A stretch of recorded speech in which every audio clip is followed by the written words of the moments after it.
Hello and welcome to Wednesday's maths lesson. We've got a little AFL to start as usual. So if you are in kiwis, melons, peaches or oranges, I would like you to look at this one here. It says Joe makes this number.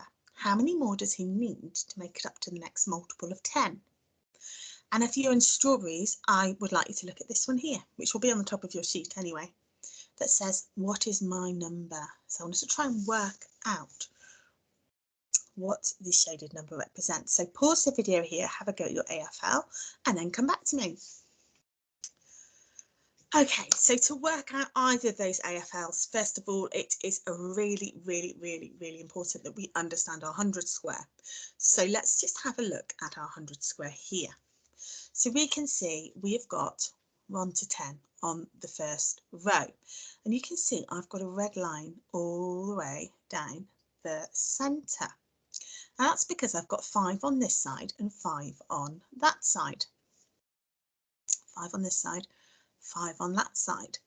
What else do we notice? Well, we notice that if we've got 1 here, we've got 1s in the 1s part all the way down this column.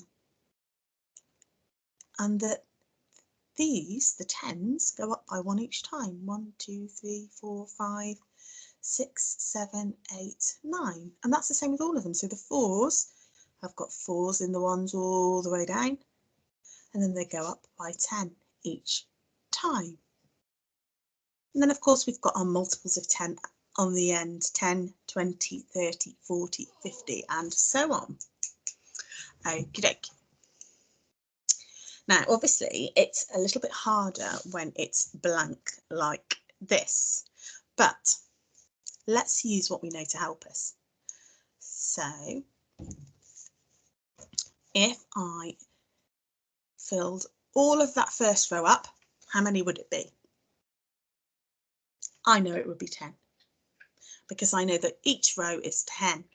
And I know also that this number here on my 100 square is 10. I could count them 1, 2, 3, 4, 5, 6, 7, 8, 9, 10. But obviously that's going to take a long time if we've got lots of this shaded. So what about if I shaded a little bit more?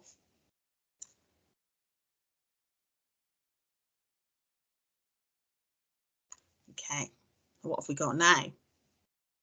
Well, I can see I've got 1 10, 2 10s, 3 10s, 4 10s, 5 10s. 5 10s makes 50. What about if I did this? What would I have then? I would have 50 and 5 more. So 50 and 5 makes 55. Let's have a look at these ones and see if we can work out what these shaded parts represent. So it's up to you how you do it. You might find it easier to think of each row as 10 and counting 10, 20, 30, 40, or you might just want to think, right, well, that's full up. So that's 10, that's full up. So that's 20, that's full up. So that's 30, that's full up. So that's 40. 1, 2, 3, 4 lots of 10. 1, 2, 3, 4. Oh, look, I can check it. I've got 40. Let's have a look at this one and count in 10s. I can see they're all full up. 10, 20, 30, 40, 50, 60, 70, 80. So I've got 1 row of 10, 2 rows of 10, 3 rows of 10, 4 rows of 10, 5 rows of 10, 6 rows of 10, 7 rows of 10, and 8 rows of 10. And 8 lots of 10 make 80. Now, it might be quicker for me to use my known facts here, because what I'm noticing is that I have 2 rows left at the bottom here, which are not full up. And I know that 2 rows is the same as 20. And if I use my bonds of 100, I will know that this has got to be 80 because this is 20. And 80 and 20 makes 100, and 8 and 2 makes 10. Let's have a look at this one. Again, they're all full up. So I'm thinking 10s, 10 bars. They're all full up, chocolate bars. Full up, no little bits of chocolate anywhere on these. So let's have a look at this one. 10, 20, 30, 40, 50. 50.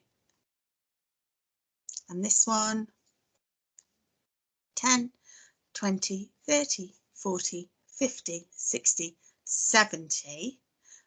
But a quicker way might have been for me to say, oh, look, 3 rows here.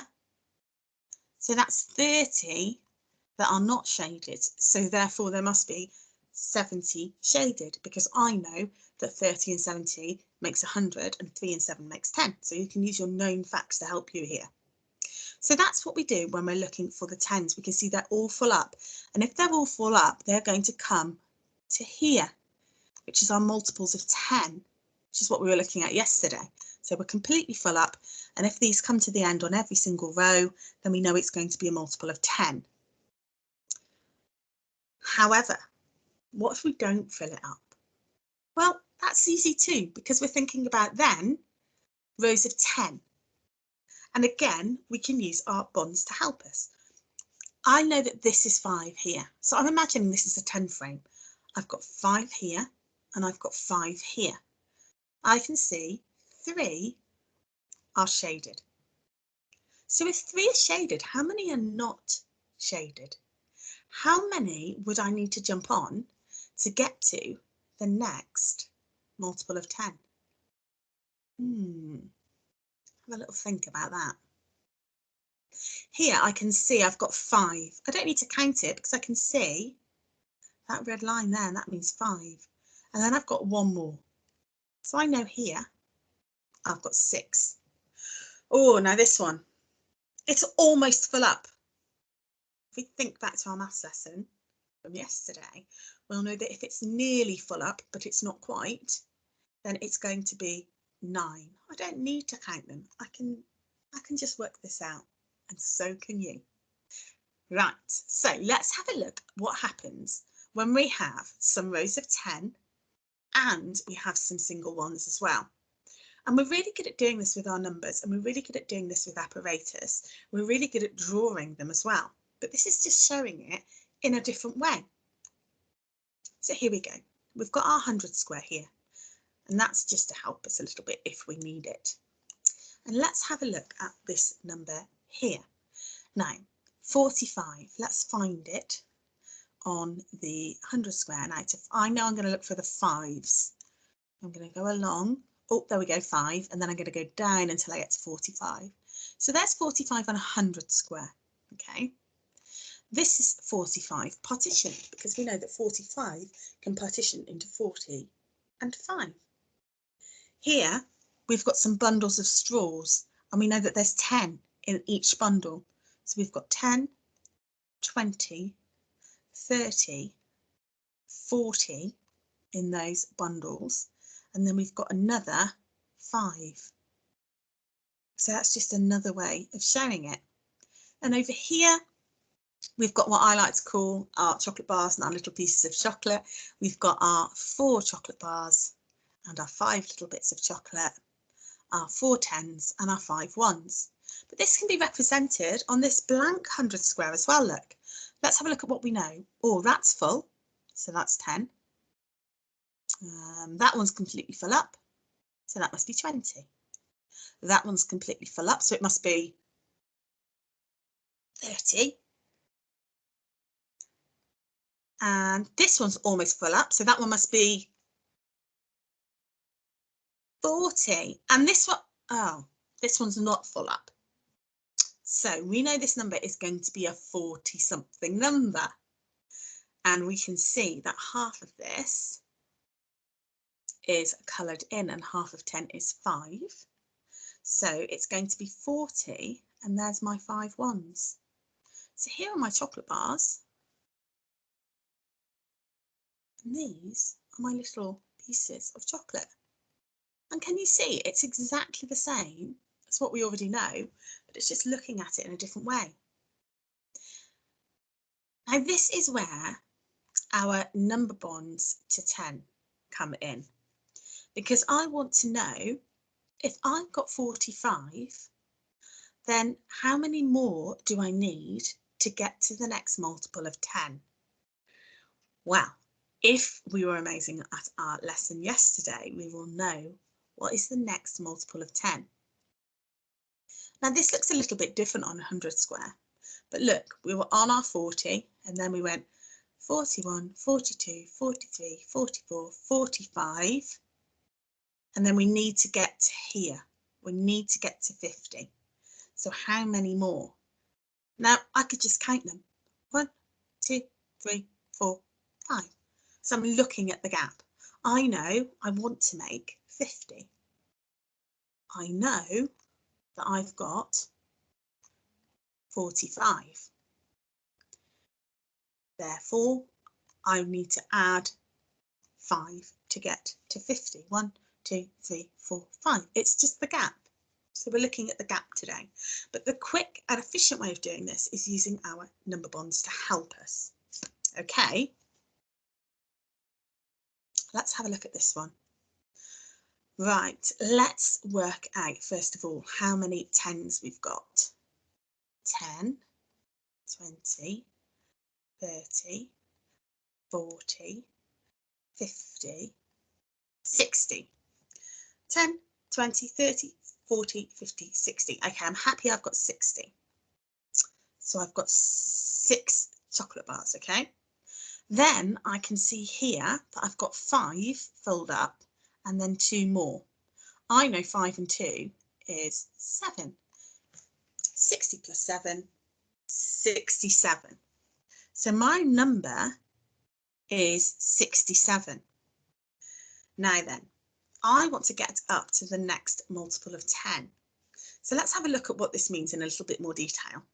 Here, I have got my 6 chocolate bars. 1, 2, 3, 4, 5, 6. Here, I've got my 7 little pieces of chocolate. Now, what I'm thinking about is how many more do I need to make another chocolate bar? Well, look, here's my chocolate bar and it's this full. I need 1 more, 2 more, 3 more. Here we go. 1, 2, 3. Now I should have 10 ones. 2, 4, 6, 8, 10. Perfect. But you know what I'm going to do so nobody eats them? I'm going to put a wrapper on them and I'm going to make this into another chocolate bar. So now I've got 10, 20, 30, 40, 50, 60, 70. And I don't have any left over. I don't have any ones. I've got 70. I've got 7 tens, 7 chocolate bars and none left over. So my gap was 3 to get to the next multiple of 10. And we know that these multiples of 10 are these ones here. So that's where we're trying to get to when we're looking at the gap. Right. So what you're going to be doing today. Strawberries, you have got some pictures of 10s and 1s in very, very different ways. Look at this one. It's all jumbled up. So what you need to do is count the 10s, then count the 1s, and then write the number that is represented in the picture. I'll show you what I mean. Let's have a look at the first one together. So I can see I have got some long 10s there. So I'm going to count those first. I'm going to put a little line over them so I know I've already counted them. And because I know there's 10 pieces of chocolate in each of them, I'm going to count in 10s. 10, 20, 30, 40, 50. So I'm guessing this is going to be a 50 number. Now I need to count the little ones. 1, 2, 3. So I've got 50 and I've got 3. And when I put them together, 50 plus 3 makes 53. There's my 5, which represents my 50 in this 2-digit number. And there's my 3, which represents the ones. 53. Once you've done all these pictures, you've got some of these to look at as well. So I want you to find the rows of 10 and then count how many more you've got and see if you can represent the number. Okay, everybody else, you're going to be filling in something like this. So we're going to look at what's the number first of all. Well, I can see 2 rows of 10. Oh, one missing there, so that must be 9. So I've got 2 rows, 2 10s, and I've got 9 1s. So my number is 29. How many more to the next multiple of 10? Well, I've only got one gap. So it's 1 to the next multiple of 10. What is the next multiple of 10? Oh my goodness. Okay, let's have a think. 29. Look, I've got 2 chocolate bars. I've nearly got 3. I've nearly got 3 chocolate bars. So if I just add another piece of chocolate there, that piece there, then instead of having 2 chocolate bars and a few pieces of chocolate, I'm going to have 3 chocolate bars. And to write that, we need to remember that's 3 10s, because that's how many pieces of chocolate I've got all together. So I've got 30 pieces of chocolate all together. Right, let's have a look at this one. What's the number? 10, 20, 30, 40. 40 full rows. Now remember, you don't have to draw lines on it. You could just have dots here, 10, 20, 30, 40. Or you could write the multiple of 10 here. So I've got 40, and then I've got 5, and then I've got 2 more. So that's 7. So I've got 47. How many more? Well, I've got space there, space there, space there. I know that 7 and 3 go together, so it's 3 more to get to the next multiple of 10. My next multiple of 10, well, I've got 4 chocolate bars here. I've got 7 little bits of chocolate. That and that are going to go together to make another bar of chocolate. So instead of having 4 bars of chocolate, I've now got 5 bars of chocolate, which is 50 pieces of chocolate altogether. Okay, let's look at the next one. Okay, 10, 20, 30. Oh, that's nearly up to the 5, but not quite. So that's 34. How many to the next multiple of 10? Well, what goes with 4? 6 goes with 4. Again, if I'm not sure, I can count. 1, 2, 3, 4, 5, 6. What's the next multiple of 10? Let's have a look at this 10 here. We've got 3 10s. If I add those together, I get another 10. So instead of 3 10s, I've got 4 10s, which is 40 pieces of chocolate. Here they are, look. 1, 2, 3, 4, 5, 6, 7, 8. If I counted all those up, I would have 40. But this is why we need to be efficient and know that a whole row makes 10.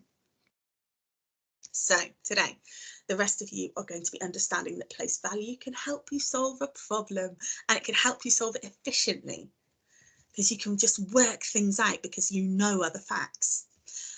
We know that the next multiple of 10 can be found by looking at both digits in a 2-digit number, and we can identify the next multiple of 10 and how many that we need to get there, so the gap.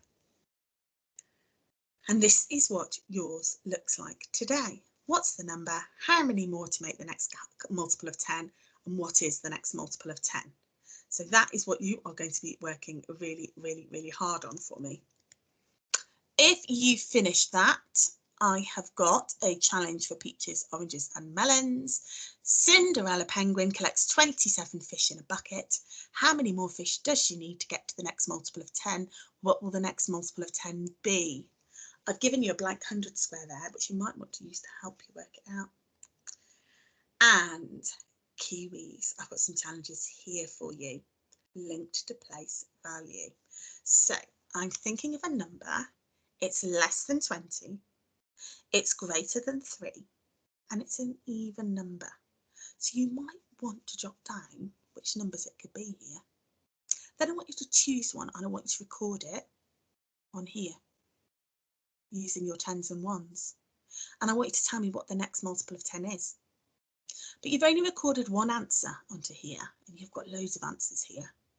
So in this table here, you're going to write the other numbers, which could be the answers, and how many more it would take to get to the next multiple of 10, which is quite easy because it doesn't matter what the number is. Look, 67, you're looking at the ones, 7 and 3, so it's got to be 3. 46, 6 goes with 4. 19, next multiple of 10, we've got to add 1. 9 and 1 make 10. Okay, so have a good go at that. Well done.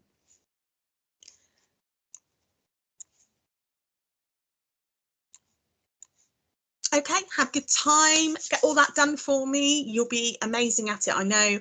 And I will see you tomorrow.